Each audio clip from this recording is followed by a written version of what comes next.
জানি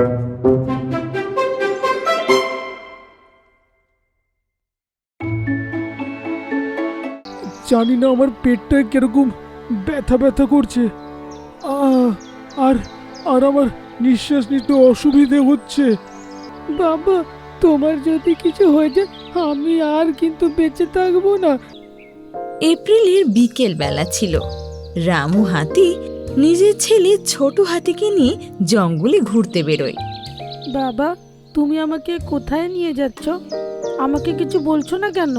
বাবু, তোকে আমি যেখানে নিয়ে যাচ্ছি না ওখানে যাওয়ার পর তুই প্রশ্ন করিস।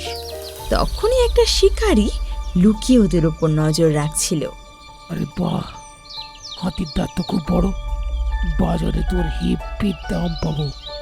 এটা বলি ওর মুখে এক শয়তানি হাসি খেলে যায়। বেশ কিছুক্ষণ চলার পর দুজনে একটা গুহার সামনে পৌঁছায়, যার মুখে একটা সোনালী দরজা ছিল। আরে বাহ বাবা, এই গুহার ভিতরে তো কি সুন্দর আলো ঝকমক ঝকমক করছে। চলো না এর ভিতরে যাই আমরা। এটা বলে ছোট হাতি গুহার দিকে পা বাড়ায়, কিন্তু সেই সোনালী দরজায় ধাক্কা খেয়ে অমনিও ফিরে চলে আসে। আরে এ কি বাবা? বাবু, এর ভিতরে কেউ যেতে পারে না। ও, যদি এর ভিতরে কেউ যেতেই পারে না তো ওই গুহাটা কিসের জন্য? ছোট হাতির এবার সেই দরজার ব্যাপারে জানার ইচ্ছা বাড়তে লাগে। ও তখন সেখানে এক রাত অপেক্ষা করে দেখতে লাগে। আর সন্ধে হতে ও সেই গুহার সামনে একটা গাছের পেছনে লুকিয়ে বসে। আর 2 ঘন্টা পরও দেখে যে একটা পরী উড়তে উড়তে আসে আর সেই সোনালী দরজা পার করে গুহার ভেতর ঢুকে পড়ে। আরে, এই পরীটা তো খুব সহজে গুহার ভিতরে চলে গেল। কিছুক্ষণ পরে যখন সেই পরী গুহা থেকে বেরিয়ে আসে তখনও ছোট হাতিকে দেখে ফেলে। নীলপরি, আমি না তোমাকে ওই গুহার ভিতরে যেতে দেখেছি।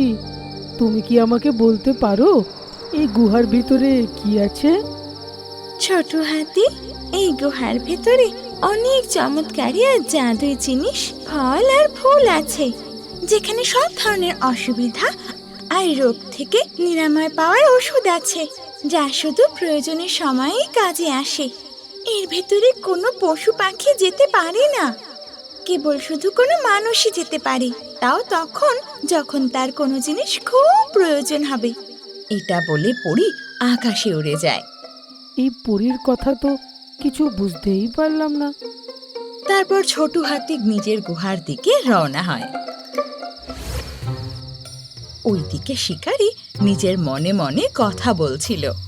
এই হাতিটাকে গুলি বা তীর দিয়ে মারা ভালো হবে না, একে মারার জন্য উপায় বার করতে হবে। পরের দিন সকালে রামু হাতি ঘুম থেকে যখন ওঠে তখন ছোট হাতি গভীর ঘুমে ছিল। বাবু তো ঘুমাচ্ছে, চলো আমি খাওয়ার জন্য কিছু নিয়ে আসি। এটা ভেবে রামু হাতি গুহা থেকে বেরিয়েছিল, তখনই ও কিছু আখ পড়ে থাকতে দেখে। আরে, এতগুলো আখ আবার এখানে? ওগুলো দেখে ও খুব খুশি হয় আর সবগুলোকে নিজের সুরে তুলে নেয় আর খেতে লাগে। বাহ, কি সুস্বাদু আখগুলো! তখনই সেই শিকারী একটা ঝোপে লুকিয়ে হাতিকে দেখছিল। এখন তো ফেসেই গেল।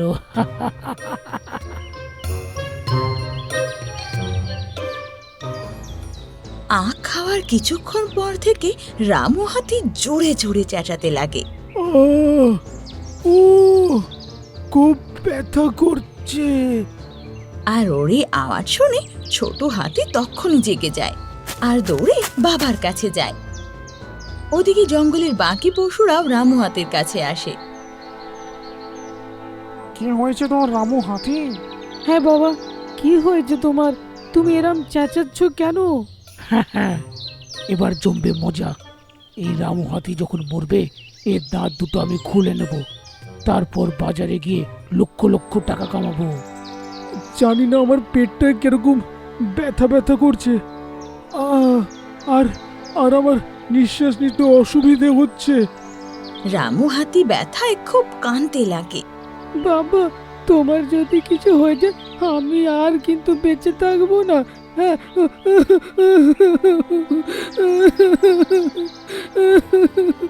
বাবু, কাঁদিস না, তোর বাবার কিচ্ছু হবে না।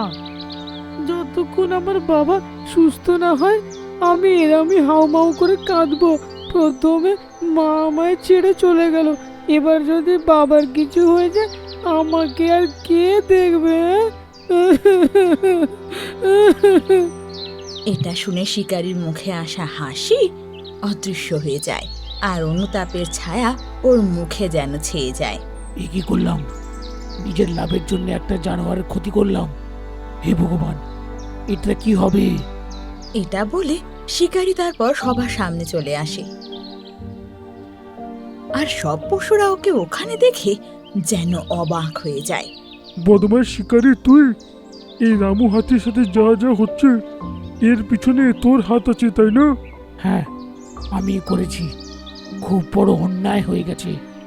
যখন ছোট হাতিকে কাঁদতে দেখলাম আমার নিজের ছেলের কথা মনে পড়লো। তারও তো মা ছেড়ে চলে গেছে। এখন যদি এ বাবাটাও মরে যায় এ তো অনেক অনাথ হয়ে যাবে তো। আর যদি আমার কিছু হয় তাহলে তো আমার ছেলেরও তাই অবস্থাই হবে। তাই যখন আমি একে কাঁদতে দেখলাম এর নিজের ছেলের কথা মনে পড়ে গেল। এবার আমি অনেক লজ্জিত। আমি ভাবতেও পারছি না যে আমি কি করেছি। আমার তো অন্যায় হয়ে গেছে। শিকারি কাকু, তুমি শিগগিরই আমার বাবাকে সুস্থ করে দাও। তোমার কাছে তো একে ঠিক করার জন্য ওষুধও থাকবে। এটা শুনে শিকারী নিজের মাথা নিচু করে নেয়। আফসোস, আমার কাছে এর ওষুধ নেই। এখন তো চমৎকারই কিছু করতে পারবে। চমৎকার শব্দ শুনে ছোট হাতির যেন কিছু একটা মনে পড়ে। শিকারি কাকু, তুমি যদি চাও তাহলে ওই গুহার ভিতরে যেতে পারো। ওইখানে বাবাকে ঠিক করার জন্য কোনো চমৎকার জিনিস নিশ্চয়ই থাকবে। হ্যাঁ এ তুই কি বলছিস ছোটু? হ্যাঁ বাগিরা কাকু, আমি ওই গুহার ভেতরে পরীকে দেখেছি। সেই তো আমায় বলেছে যে কোনো মানুষ গুহার ভিতরে যেতে পারে, আর তার ভিতরে ফল ফুল আর অনেক চমৎকারী ওষুধ আছে। নিশ্চয়ই বাবাকে ঠিক করার ওষুধ ওখানে আছে। কোথায় সে গুহা? শিগগিরই বলো। এবার বাঘিরা শিকারীকে নিয়ে সেই চমৎকারী দরজার কাছে যায়। ভিতরে যাওয়ার চেষ্টা করছি আমি। এটা বলে শিকারী সেই সোনালী দরজার দিকে এগোয় আর বেশ সহজে ওপারে চলে যায়। শিকারী ভেতরে ঢুকতেই অমনিও একটা ছোট্ট সুন্দর পরী দেখতে পায়। আরে, তুমি তো কোনো ভালো মানুষ মনে হচ্ছে, এখানে কেন এসেছো? একটা হাতি বিষ খেয়ে ফেলেছে, ও খুব শিগগিরই মরে যাবে। এমন একটা ওষুধ আমার প্রয়োজন যাতে হাতি সুস্থ হয়ে যাক। এটা শুনে পরী সামনের দিকে ইশারা করে বলে, তুমি সামনে ওই গাছটা দেখতে পাচ্ছ? ওতে একটা নীল রঙের পেঁপে ফলে রয়েছে। ওই পেঁপে যে কোনো রোগ নিরাময় করার উপায় রাখে। এটা শুনে শিকারী দৌড়ে দৌড়ে যায় আর সেই নীল পেঁপে পেরে নেয়। ওদিকে সব পশুরা রামু হাতের সামনে চিন্তায় দাঁড়িয়েছিল। কে জানে শিকারী গুহার ভিতরে পৌঁছতে পারছে কি না। এখানে তো রামুর মরমর অবস্থা হয়ে গেছে। তখনই শিকারী বগিরার সাথে হাতে সেই নীল পেঁপে নিয়ে সেখানে আসে, আর ওকে দেখে ছোট হাতির চোখ যেন জ্বলে ওঠে। আরে শিকারি কাকু, তুমি এসে গেলে। নাও রামু হাতি, পেঁপেটা খেয়ে নাও, তুমি ঠিক হয়ে যাবে। রামু হাতি যে ওই পেঁপে খায় অমনি কিছুক্ষণের মধ্যে ওর ব্যথা যেন অদৃশ্য হয়ে যায়। আরে বাহ, তোমার অনেক অনেক ধন্যবাদ শিকারি কাকু। কিন্তু শিকারী, তুমি নিজের বাচ্চার চিকিৎসা কি করে করাবে? সেটা আমি করেই নেব। এটা বলে শিকারী নিজের পকেট থেকে দুটো চকচকে হীরা বের করে। আরে, এই দামি হিরে তোমার কাছে কি করে এলো? তোমার প্রাণ বাঁচানোর জন্য গুহার ভিতরে গেছিলাম। যেখান থেকে পেঁপেটা নিচ্ছিলাম একটু দূরেই এই হিরেগুলোকে আমি দেখলাম, তখনই উঠিয়ে নিই আমি। এটা শুনে সব পশুরা খুব খুশি হয়। যাও শিকারী, তুমি আমার প্রাণ বাঁচিয়েছো। ভগবান তোমার বাচ্চাকে কিন্তু সুস্থ করবে। শিকারী এবার খুশি হয়ে সেখান থেকে চলে যায়, আর রামু হাতি ছোট হাতিকে তখনই জড়িয়ে ধরে, আর ছোট হাতিও যেন শান্তির শ্বাস নেয়।